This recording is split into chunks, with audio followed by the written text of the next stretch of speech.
Witchhouse. Is this a bad movie? Now let's get into it. Let's. Witchhouse is from 1999 and it lasts 1 hour and 12 minutes. It's nearly a TV show. These days TV shows run longer than that.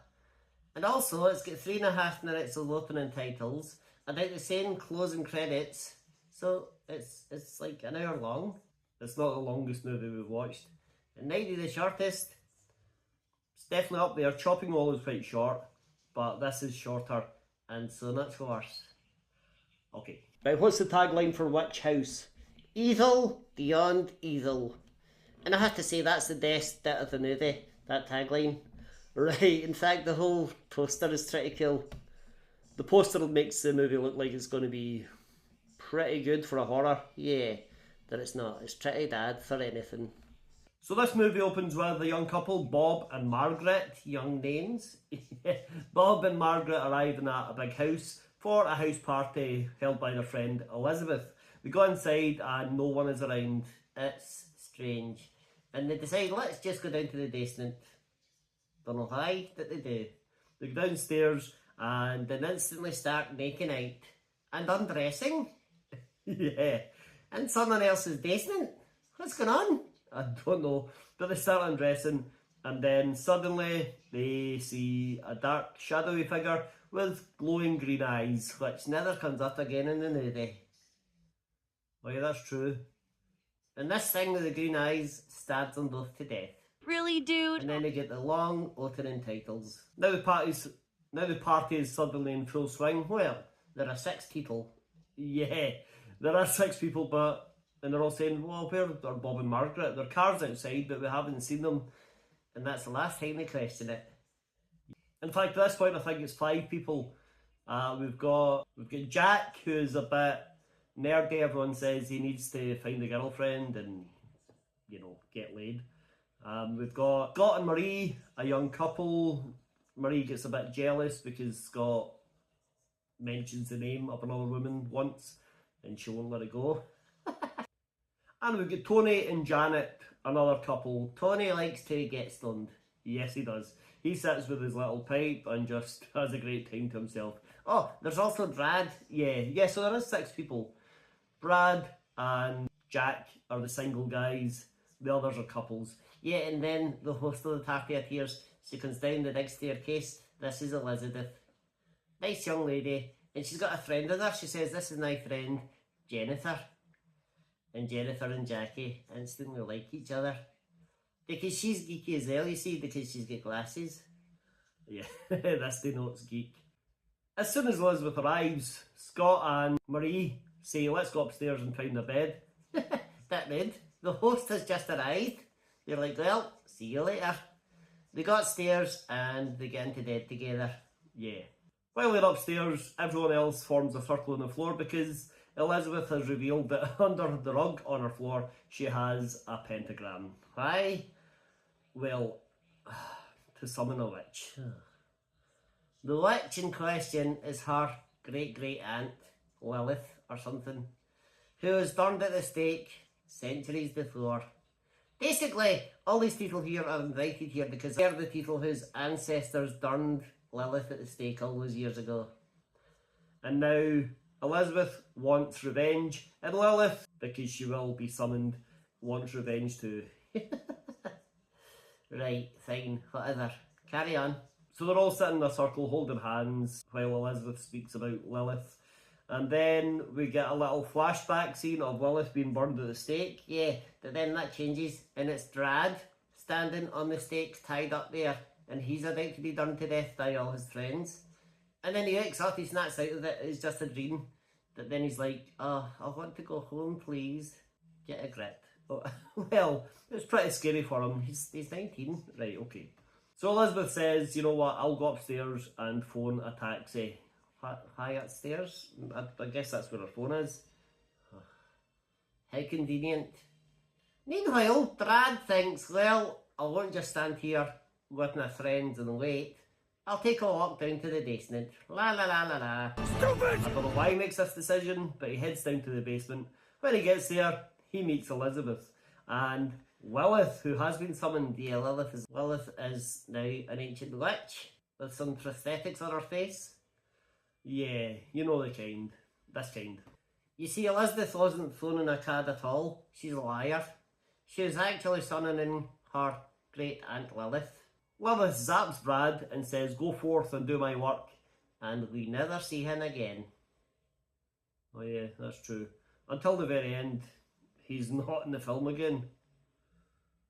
That's a good point, I know. So the others are occupying themselves. Jennifer and Jack take a walk. They find a dusty old book full of dust. Their names, basically. Yeah, all the surnames of all the people at the party, and they're like, "Oh, this must be the ancestors of the people who killed Lilith." Now let's all go home. Tony and Janet are just chilling out. Meanwhile, upstairs, Marie has gone for a shower, and Scott is in bed. He wakes up, he sits up, and suddenly he's a demon for some reason. Yeah, nothing happens to him, there's no spells cast, nothing like that, but now Scott is a demon. He goes and attacks Marie in the shower, and now she's a demon. Yeah. It's a very strange movie. It's a very shit movie, don't say that. He's right, though. Eventually, Tony and Janet decide, let's go looking for the others because everyone's been gone for quite a while. So they grab a guitar and head up the stairs.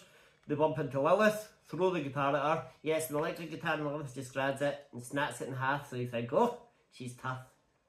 And she floats towards them.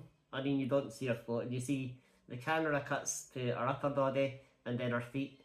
You never see it all in one shot. Well, just another big enough budget. Or they didn't care. Lilith pushes Tony to the floor, advances on Janet, but yeah, Janet just punches her in the face. She punches this ancient witch in the jaw, and she goes flying out the door, and she just shuts the door on her, and Janet and Tony escape. Yeah, maybe that's how they should defeat her, just punch her until she's unconscious. Jennifer and Janet are back downstairs. They've decided they're going to leave. They tell Elizabeth they're going to leave. She's back up from the basement now. And Lilith appears behind Elizabeth. And Lilith and Elizabeth are saying, "You can't leave. You are our sacrifices." Lilith says, "I want my revenge." Jennifer and Jack are cowering. Yeah, but then Jack, he's wearing a crucifix. He holds it out and he starts to pray to God. And that's enough to hold off Lilith and Elizabeth just for a few seconds. I don't know why, but they say that won't hold us off for long. Well, how does it hold you off at all then? Tony goes into the room where Scott and Marie are. They're both chilling in bed. They're both demons just chilling. And then they go out and they just tear Tony's head off. They do. Janet meets up with Jennifer and Jack.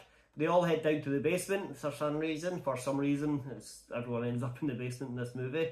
But they head down there and the book is now down there. Jack tries to explain to the girls, look, this might help, this book, if we can either destroy it or use it or whatever. Yeah, and then Janet, for no reason at all, just walks over to the open fireplace, stands in the fire and becomes a demon on fire. And then she tries to zap Jennifer and Jack. That Jennifer has time between the firing of the zap to grab a reflective dinner tray. So the zap bounces off that and kills Janet. This is so strange. That's a bit strange. It's very strange. Jack and Jennifer head all the way up the stairs. Jack has got a poker, like a fire poker from the basement. Yeah, and I think, is he wired up to the mains? I think he might have wired up to the mains. He's done something because Lilith advances and Lilith tries to kill Jack. She gets him in a stranglehold. And then Jack stabs her with the poker and then tells Jennifer, hit that switch. Jennifer hits a switch on the wall and it zaps Lilith. No!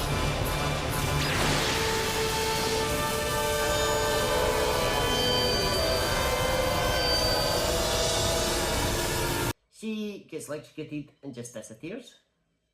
And then Dean and Brad, Dean and Scott, Dean and Marie, they all just vanish as well.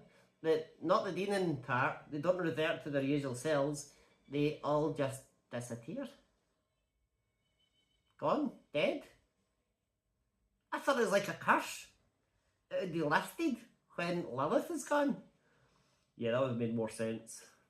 Anyway, Elizabeth is very calm about this. She says, don't worry, Lilith will have her revenge, so will I.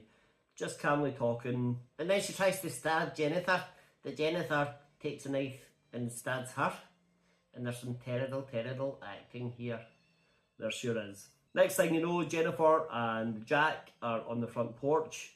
Jack's saying, how are we going to explain this to our parents? Yeah, and Jennifer doesn't take it seriously at all. She's like, oh, shut up and kiss me. So they kiss, and that's the end of the movie. Our friends are dead, and we almost got killed because our parents were witch hunters. I think we can finally put the past to rest. And what about us? I mean, because, well, I... Just shut up and kiss me.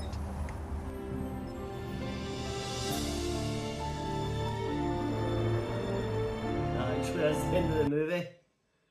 It's absolute rubbish. So is this a bad movie? It's terrible. What do you think? Yeah, I don't think it's very good at all. I think maybe if they had a bigger budget, I think maybe if they had more time, that... Let's get to the trivia. Right, give me the trivia. This movie was shot in 8 days. And it shows.